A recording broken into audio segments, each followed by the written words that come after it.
तर राम राम मित्रांनो, स्वागत आहे तुमचं आपल्या मिनी ब्लॉग मध्ये. तर तुम्ही आपल्या पराठीचा वावर पाहू शकता कसं काय येतं. तर याच्यावर आपल्याला पहिली फवारणी करायची आहे. तर पहिली फवारणी कोणती करायची, योग्य करायची, चला मी सांगतो तुम्हाला.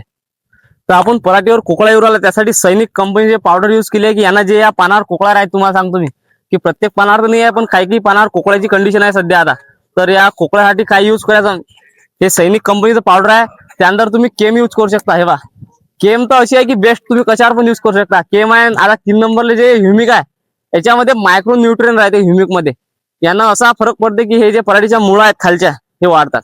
आणि त्यानंतर जर काय म्हटलं तर हे पारतचं आपण आणलंय 19-19 एमपीके, एनपीके 19-19. याचा असा विषय आहे की हे पराठीला हिरवं ठेवते आणि पराठीची जी ग्रोथ आहे म्हणजे वाढ होते यानं.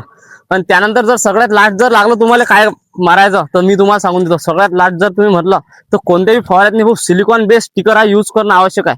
कारण की स्टिकरच्यानं असा फरक आहे की पूर्ण झाडावर जो फवारा आहे तो पूर्ण झाडाला असा चिपकून धरते. कारण पाणी पावसाच्या स्टिकर इज मोस्ट इम्पॉर्टंट. तर चला मग मित्रांनो,